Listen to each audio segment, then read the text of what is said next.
आत्मिक भावनाओं की चर्चा चल रही है। साधक 11 हो गई हैं, एक ही बाकी रह गई है। स्वामी जी महाराज हमारे सत्स्वरूप का वर्णन कर रहे हैं। हम वास्तव में क्या हैं? देह नहीं, इंद्रियां नहीं, मन नहीं, बुद्धि नहीं, प्राण नहीं। हम उस सच्चिदानंद घन परमात्मा के अंश हैं। ये याद दिलाने के लिए ही आत्मिक भावनाओं की चर्चा चल रही है। सुख की चर्चा के अंतर्गत सुख के लिए आप जिसे अर्ज की गई थी, ये किसी वस्तु से नहीं मिलता। कोई वस्तु सुखदायी या दुखदायी नहीं है, मन के खेल है। मन को जो प्रिय लगता है वह सुख है, जो अप्रिय लगता है वह दुख है। जो उसके अनुकूल है वह सुख है, जो उसके प्रतिकूल है वह दुख है। उदाहरण दिया, जिन्होंने नहीं सुना वह मेहरबानी करके इस बात को समझने की कोशिश करें। किसी भी वस्तु में सुख या दुख नहीं है, ये मन के खेल है। आजकल कंबल ओढ़ा नहीं जाता, थोड़े दिनों में कंबल की बहुत जरूरत लगेगी। बहुत प्यारा लगेगा, बहुत मीठा लगेगा, बहुत सुखद लगेगा। कंबल तो वही है, वही दुख देने वाला है, वही सुख देने वाला है। निर्णय कौन करता है? मन निर्णय करता है। जो उसको प्रिय लगता है, जो उसको सुखद लगता है, अनुकूल लगता है, वह सुख है। जो उसके प्रतिकूल है वह दुख है। आपने ये भी सुना था, सुख हर एक का अलग अलग है। सुख, बच्चे का सुख खिलौनों में है, तो युवक युवती नारियों का सुख साड़ियों में है। उनको अधिक से अधिक साड़ियों से प्रीति है। वृद्ध का सुख पोते पोती दोते दोतियों में है, वे उन्हें देख के प्रसन्न होते हैं। एक साधु का सुख भोग न भोगने में सुख है। वह अपने शरीर को यातनाएं देके सुख सुविधा से दूर रख के तो सुख महसूस करता है। एक भोगी भोगों में रहता हुआ, भोगों में रमता हुआ भी दुखी महसूस करता है। तो सुख देवियों सज्जनों सबका अलग अलग है। किस सुख की खोज के लिए हम यहाँ आए हुए हैं, आप जी ने सुना था। वह सुख जो हमें हर जगह मिले, हर वक्त मिले, हर एक से मिले। ऐसा सुख हमें चाहिए। उसके लिए बहुत मेहनत न करनी पड़े, प्रचुर मात्रा में मिले। ऐसे सुख को ही ईश्वर कहा जाता है, ऐसे सुख को ही परमात्मा कहा जाता है। तो प्रभु प्राप्ति है हमारे जीवन का उद्देश्य।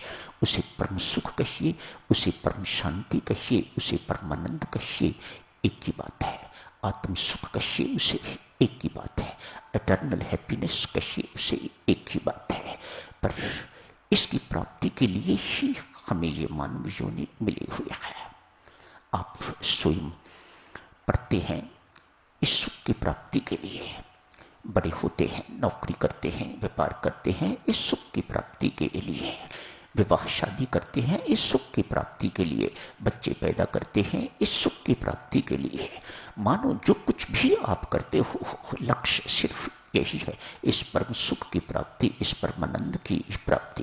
खोज के देख लीजिएगा, एक ही लक्ष्य है इस जिंदगी का कि हम सुखी रहें।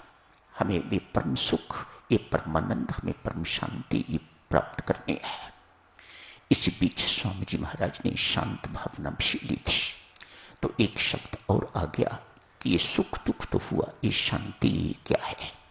तो अंतर होगा। इसे परम शांति कहा जाता है, इसे परमानंद कहा जाता है। तो कुछ ना कुछ तो अंतर होगा, जो अलग अलग शब्द प्रयोग किए हैं। स्वामी जी महाराज बड़े सरल शब्दों में समझाते हैं। कामना का शुभ आरंभ हुआ। शुभ आरंभ कह रहा हूं, किसी कामना का शुभ आरंभ नहीं होता। कामना का आरंभ हुआ तो उसकी पूर्ति तक वैसे ही कामना का आरंभ होना ही बेचैनी। कामना अर्थात चाह। आपने देखा ना, चाह में आह लगी हुई है साथ ही। जहां चाह होगी वहां आह होके रहेगी। मानो वहां बेचैनी, वहां दुख होके रहेगा।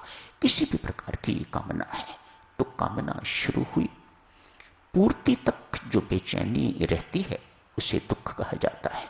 बड़े सरल शब्दों में समझने की हम सब कोशिश करते हैं ताकि जो मुख्य बातें हैं वह याद रहें। हमें कोई परीक्षा नहीं देनी, हमें कोई ज्ञानी ध्यानी नहीं बनना है। हमें तो जो सार है वह हमें जानना है, वह क्या है। तो दुख क्या हुआ? कामना की शुरुआत हुई, दुख की भी शुरुआत हो गई। जब तक उस कामना की पूर्ति नहीं होती मन व्यथित रहता है, बेचैन रहता है। संत महात्मा उस बेचैनी को दुख कहते हैं। कामना की पूर्ति हो गई, बेचैनी खत्म हुई। बेचैनी खत्म होने को सुख कहा जाता है। तो कामना की पूर्ति हो गई तो सुख हो गया। देवियों सज्जनों, कामना की निवृत्ति हो गई, खत्म। मत सोचो कि कामना की निवृत्ति बहुत कठिन काम है। मैं प्रश्न पूछता हूं, यदि कामना की निवृत्ति कठिन काम है, अति कठिन काम है, तो कामना की पूर्ति क्या आसान काम है? कौन कामना की पूर्ति कर पाता है? कोई है माई का लाल जो अपनी हर कामना की पूर्ति कर पाए? नहीं। जब तक उसकी कामना नहीं होती, जब तक उसकी इच्छा नहीं होती जो हमारे भीतर विराजमान है, जब तक वह ये नहीं चाहता कि ये इसकी कामना पूरी हो, तब तक कोई माई का लाल अपनी कामना को पूर्ण नहीं कर सकता। तो कामना की निवृत्ति हो गई, सुख दुख का अभाव हो गया, शांति। जहां न सुख है न दुख है, इन दोनों का अभाव है, ऐसी अवस्था को शांति कहा जाता है। उस दिन आप जी से अर्ज की थी, जैसे एक सरोवर है,